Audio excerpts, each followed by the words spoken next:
पापा की कृपा इतनी अच्छी हुई कि इनकी आंखों की रोशनी वापस आ गई।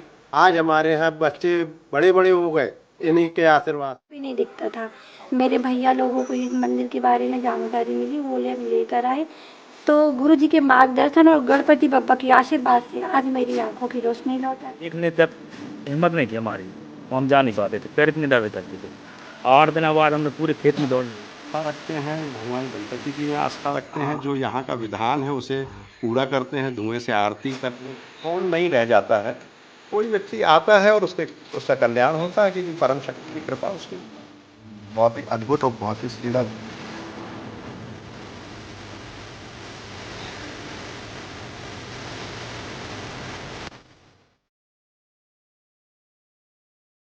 हेलो गाइस, मैं हूँ शिव और आज आपको हम बहुत ही अद्भुत और बहुत ही सुंदर गणेश जी के दर्शन कराने लेके आए हुए हैं, जो कि हमारे जबलपुर में स्थित है। ब्लैक कलर के। अगर आप आएंगे यहाँ पर तो आपको बहुत सुंदर लगेगा, बहुत अद्भुत लगेगा। तो इस वीडियो को आप पूरा देखेंगे, आपको सारी जानकारी इस वीडियो में दी गई है, कैसे आना है, कहाँ से आना है, पूरी जानकारी इस वीडियो में। तो आइए आपको हम दर्शन कराते हैं। देख सकते हैं ये जो रोड है, ये जो आप रोड देख रहे हैं, ये गोहलपुर की रोड है, ठीक है। और हम जा रहे हैं श्री गणेश जी के मंदिर। आप ये टंकी देख सकते हैं और टंकी के सीधे चले जाएंगे आप यहाँ पर तो ये अमखेरा खजरी खिरिया बाईपास निकलती है। तो हमको इस रोड में जाना है। तो आइए आपको हम दर्शन कराते हैं अद्भुत गणेश जी के। तो आइए आपको हम ले चलते हैं अद्भुत गणेश जी के दर्शन कराते हैं, जो कि बहुत ही खूबसूरत है। हम जा रहे हैं खजरी खिरिया अमखेरा और होते हुए। तो आइए आपको हम ले चलते हैं। तो दोस्तों आप देख सकते हैं ये है अमखेरा पेट्रोल पंप और इसी के आगे आपको हम ले चलते हैं और दर्शन कराते हैं श्री गणेश जी के, जो कि बहुत ही अद्भुत है। आइए चलिए। तो हम अमखेरा पेट्रोल पंप जब सीधे आते हैं तो कोतवाली चौगड्डा पड़ता है। जैसे कि आप देख सकते हैं यादव ट्रेडर्स लिखा हुआ है पहचान के लिए, और RK Indian public secondary school है। तो ये जो आप देख रहे हैं यहाँ से हमको चलना सीधे, यहाँ से मुड़े आना है। जो आप ये लाइन देख रहे हैं, ये रोड देख रहे हैं, ये ऑटो खड़ी, यहाँ से हमको सीधे जाएंगे तो आपको गणेश जी के दर्शन होंगे। तो आप देख सकते हैं इस रोड से हमको बहुत सीधे जाना है। और ये चली आती है सीधे खजरी खिरिया, और ये कोतवाली चौगड्डा से कहते हैं। तो कोतवाली चौगड्डा किसी से पूछेंगे तो आराम से आप पहुंच सकते हैं। आइए चलिए आपको ले चलते हैं। यहाँ पर देख सकते हैं ये भी लिखा हुआ है RK इंडियन पब्लिक स्कूल। तो आप यहाँ ये रोड पकड़ लीजिए और ये वेदांत कॉन्वेंट स्कूल है, और यहाँ से बिल्कुल अब सीधे चलना है। बिल्कुल आसान रास्ता है, चलिए। तो बिल्कुल हमको सीधे चले जाना है यहाँ से। और आप जब यहाँ पे आएंगे तो आपको थोड़ा अच्छा लगेगा। थोड़ा सा क्या है, अभी गांव एरिया है और आगे 2 रोड पड़ती है। तो आगे हम बताएंगे क्या करना क्या है।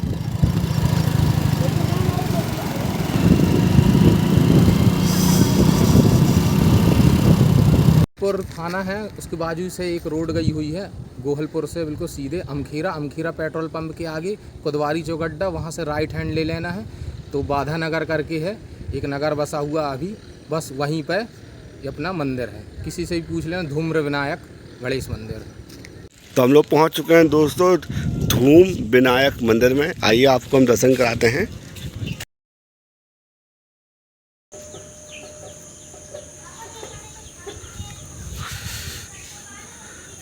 जय श्री गणेश। वाह। तो आप दर्शन कर सकते हैं श्री गणेश जी के, और देखिए बहुत ही अद्भुत और बहुत ही सुंदर। तो मित्रों दर्शन करिए श्री हनुमान जी महाराज जी के।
हमने आपको गणेश जी के दर्शन करा दिए हैं। चलिए आइए अब गर्भगृह में आपको प्रवेश करते हैं। बिल्कुल।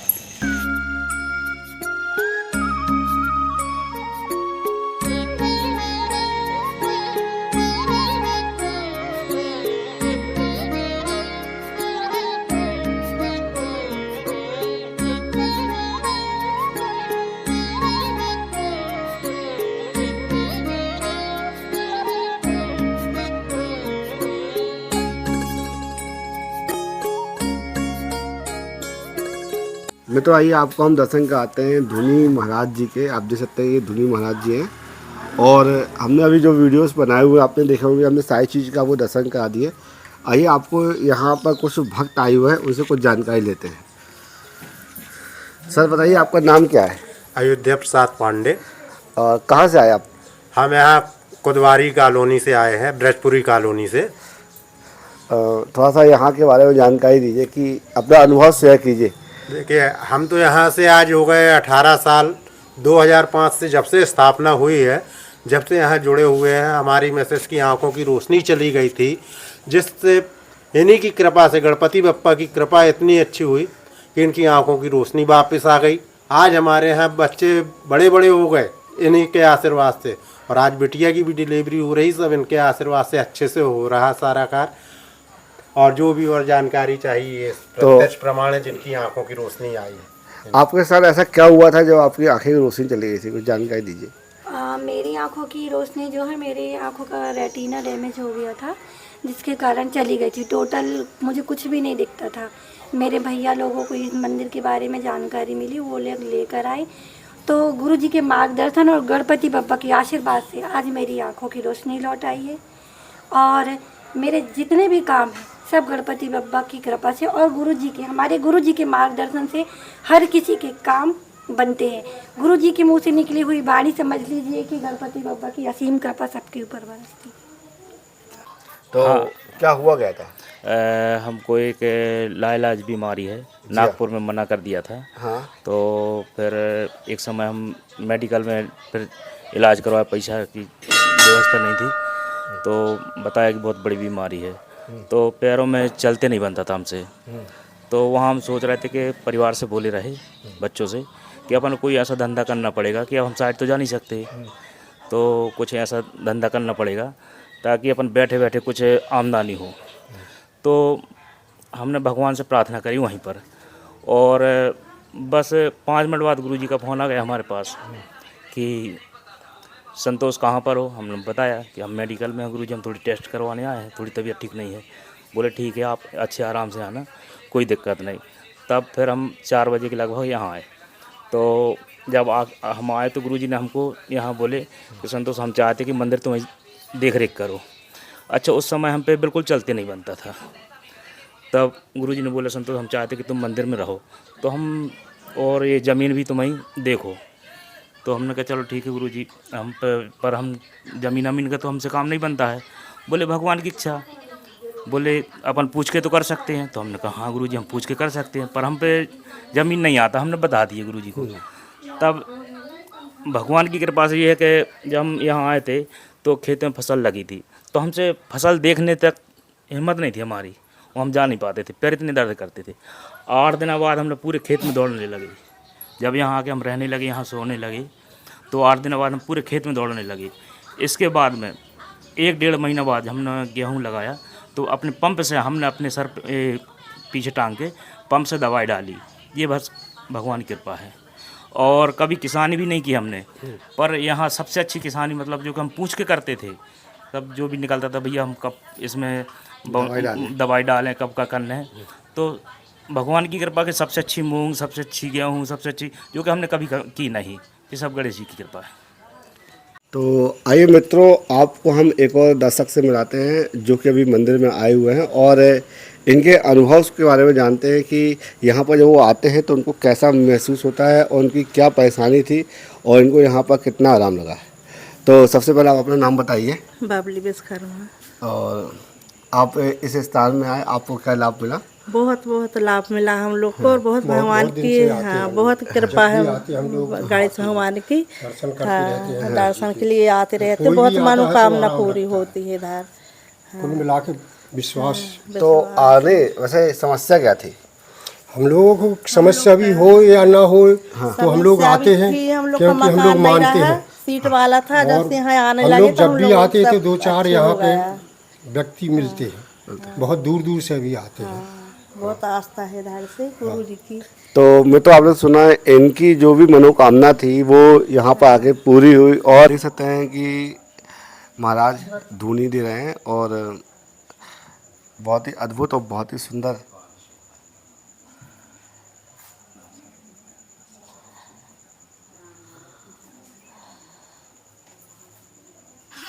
सबसे पहले आप अपना नाम बताइए सर।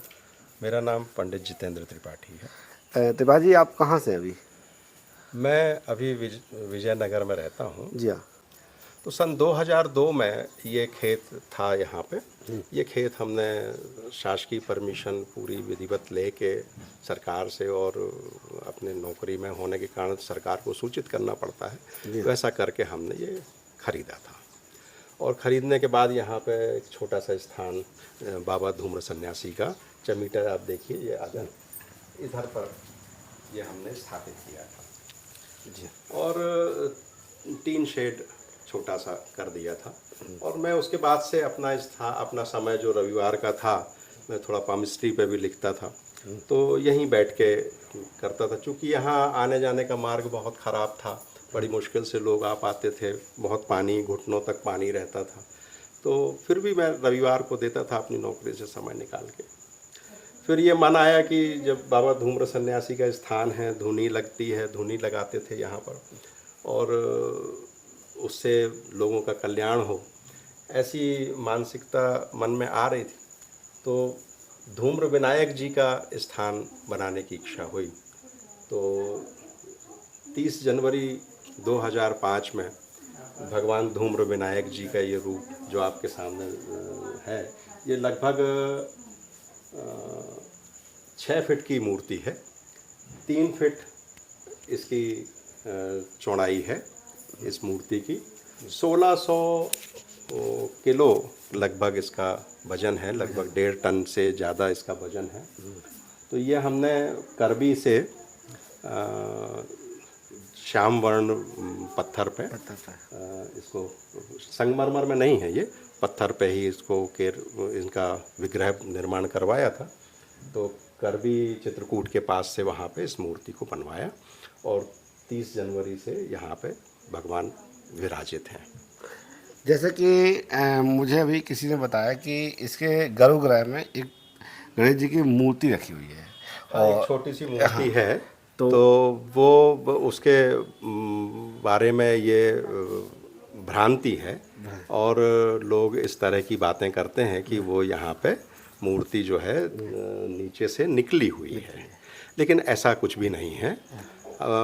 परमात्मा की प्रेरणा से एक गर्भगृह में एक नीचे मूर्ति वो भी हमने बनवाई है, और भगवान का 6 फीट का ये विग्रह भी बनवाया है। और ये दक्षिण मुखी हनुमान जी हैं जी। और ये हनुमान जी दरअसल कलेक्ट्रेट के कचहरी वाले दादा के नाम से इन्हें जानते थे वहाँ पे लोग।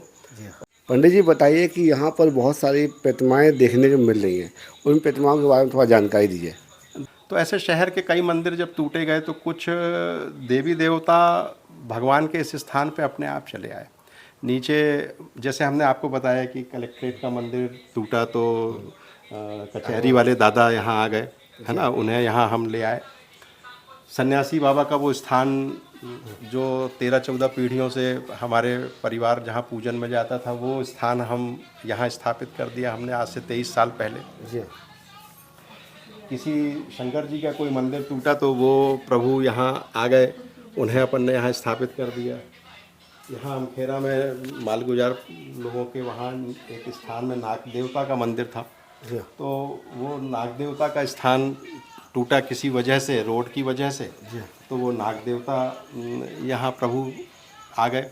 नीचे बंजारी माता की मूर्ति है, तो बंजारी माता जी का एक मंदिर टूटा तो वो बंजारी माता जी आ गई। तो भगवान गणपति जी के स्थापना और सन्यासी बाबा के स्थापना के बाद से लगभग कई देवी देवता यहाँ आ गए, और वो आज विराजित हैं यहाँ पर, और मुझे बड़ा अच्छा लगता है कि हम उनकी सेवा कर पा रहे हैं।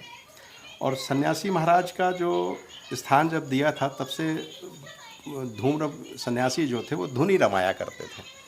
और जैसे आप देख रहे हैं धुनी लगी हुई है, यहाँ छोटी धुनी है, आजकल कभी बाहर कर दी हुई है।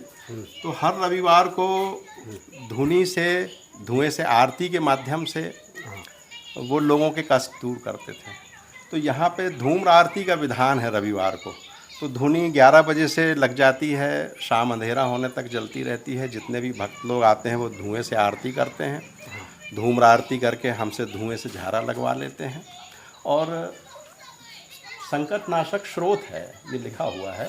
संकटनाशक स्रोत में गणपति जी के सभी नाम 12 अवतारों का जिक्र है, जिसमें नीचे से 4-5वीं लाइन में आप देखेंगे धूम्र वर्णन तथाष्टमम। गणपति जी का 8वां अवतार धूम्र वर्ण है। ये वही रूप है जो धुएं के माध्यम से, धुएं से आरती के पूजन के माध्यम से लोगों के कष्टों को हरते हैं।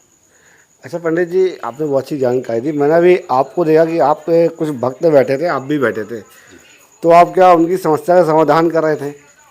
देखिए, समस्या का समाधान तो परमात्मा ही करते हैं, प्रभु ही करते हैं। हम तो एक सेवक के रूप में हैं, भगवान को सेवा देते हैं। लोग यहाँ आते हैं, सनातन धर्म में आस्था रखते हैं, भगवान गणपति जी में आस्था रखते हैं। जो यहाँ का विधान है उसे पूरा करते हैं, धुएं से आरती करते हैं। भगवान गणपति जी की धूम्र आरती जो समस्त कष्टों को तत्क्षण हरने वाली मानी गई है, उसे करते हैं। उसके बाद वो हमसे झारा लगवा लेते हैं। थोड़ा सा, मैं तो वैसे ज्योग्राफी का लेक्चरर रहा, पर पामिस्ट्री में लिखता रहा, कुछ लेख लिखता था। तो लोग अगर हस्तरेखा के माध्यम से कुछ प्रश्न करते हैं तो उसको जवाब देने की कोशिश करता हूँ। तो आपको, जैसे कि आपने देखा होगा, कुछ हमारे देश में से बहुत से बाबा सन्यासी हैं, उनको भक्त को देख कर अनुमान हो जाता है कि इसकी ये समस्या है, उसको हम ऐसे सॉल्व कर सकते हैं। जैसे कि आपने देखा होगा धीरेन्द्र के शास्त्री जी, वो लोगों को जब बैठते हैं उनके सामने दिव्य दरबार लगता है तो वो कायदा उनको देख के वो पर्चा बता देते हैं कि ये नहीं आपका ऐसा है। तो क्या आप ऐसा कुछ यहाँ पर? नहीं, मैं ऐसा कुछ भी नहीं करता हूँ। पर परम शक्ति की कृपा अगर किसी के ऊपर हो जाती है तो वो अपने आप ही होने लगता है, उस स्थान पे अपने आप ही होने लगता है। और समुद्र शास्त्र का अगर अपन अध्ययन करें, जैसे ज्योतिष का अध्ययन करते हैं, समुद्र शास्त्र का अध्ययन करें, तो उसमें भी हस्तरेखा आता है, जिसमें कोई व्यक्ति अगर चलता हुआ आता है तो उसके हाव भाव से लेके, उसके चाल चलन से लेके, उसकी सभी गतिविधियों को बड़ी सूक्ष्मता से देखा जाता है। और फिर हाथ की रेखाएं, मस्तक रेखाएं, पैरों की रेखाएं, चेहरे का तेज, इन सब चीज़ों के माध्यम से आदमी भविष्यवाणी करने की कोशिश करता है। लेकिन मैं ये मानता हूँ कि सभी कुछ सफलता तभी परमात्मा के आशीर्वाद से ही मिलती है। तो अगर किसी के ऊपर ईश्वर की कृपा हो जाती है तो फिर इन विधाओं का मोल नहीं रह जाता है। कोई व्यक्ति आता है और उसका कल्याण होता है, क्योंकि परम शक्ति की कृपा उसके ऊपर है। मित्रों, अगर आप यहाँ पर आना चाहते हैं और अपनी जो भी समस्या है और पंडित जी से मिलना चाहते हैं तो आइए, आपको हम उन्हीं से ही पूछते हैं कि वो कब उपलब्ध रहते हैं। मैं यहाँ रविवार को उपलब्ध रहता हूँ, 11 बजे से लेकर शाम अंधेरा होने तक। रविवार का महत्व यहाँ पे इसलिए है क्योंकि अहंतासुर नामक एक दैत्य था, अहंकारासुर भी उसे कहा जाता था। तो उसकी जो उत्पत्ति मानी गई है वो सूर्य की अहंकार युक्त छींक से जो द्रव्य निकले थे उससे मानी गई है, उनके संग्रह से मानी गई है। और वो गणपति जी के भगवान धूम्रवर्ण का बड़ा भक्त था, तो उन्होंने भगवान धूम्रवर्ण से बड़ी शक्तियाँ प्राप्त करी अपनी सिद्धि के माध्यम से। लेकिन जैसा कि दैत्य लोग का है कि फिर वो संतों को और लोगों को, देवताओं को परेशान करने लगे उन शक्तियों से। तो उस वक्त सभी देवी देवताओं ने भगवान गणपति जी से प्रार्थना की कि अहंतासुर का आप नाश करिए। तो उनके हाथ में आप देखेंगे एक बाएं हाथ में चतुर्भुजी प्रतिमा है, बाएं हाथ में एक पाश लिए भी हुए हैं। तो उन्होंने अपना वो पाश छोड़ा, गणपति जी ने, जो कथा में धूम्रवर्ण की कथा में है, तो वो पाश उनका पीछा करने लगा अहंतासुर का। अब हंतासुर सभी दैत्य गुरु के पास और शुक्राचार्य के पास और सभी के पास गए कि भाई हमारी रक्षा करो, ये भगवान धूम्र विनायक जी का पाश हमारे पीछे पड़ा हुआ है, इसमें तो मैं वो हो जाऊंगा। तो सभी देवी देवताओं ने, सभी राक्षसों ने, सभी उन्होंने जिनकी भी शरण में वो गए, उन्होंने कहा कि अब इस पाश से रक्षा सिर्फ धूम्रवर्ण ही कर सकते हैं। तो वो फिर भगवान धूम्रवर्ण के शरण में आया और उसका संहार करने की प्रभु को आवश्यकता नहीं पड़ी। और फिर वो भगवान धूम्रवर्ण के शरण में आने के बाद बहुत सत्कर्मों में आ गया। तो ये माना जाता है कि रविवार को फिर उस वक्त सूर्य भगवान ने भी भगवान गणपति जी के धूम्रवर्ण को आशीर्वाद दिया कि अगर ये धुनी के दिन, रविवार के दिन अगर भगवान की धुनी लगा के धुएं से आरती की जाती है धूम्र विनायक जी की, तो वो तत्क्षण संकटों को हरने वाली और कष्टों के निवारण के लिए होती है। तभी से यहाँ पे रविवार का दिन निश्चित है और अपन ये कोशिश करते हैं कि जो भी भक्त आए वो धुएं से आरती करे और उसको लाभ प्राप्त हो। तो मित्रों, आपने सुना पंडित जी ने बताया कि रविवार को विशेष तौर पर यहाँ पर पूजा होती है, तो आप भी रविवार को आ सकते हैं। अमखेरा रोड से आ जाइए आप, पेट्रोल पंप है अमखेरा पेट्रोल पंप, और हमने जो रूट बताया हुआ उस रूट से आप सीधे आएंगे तो आपको आराम से यहाँ पर दर्शन मिल जाएंगे।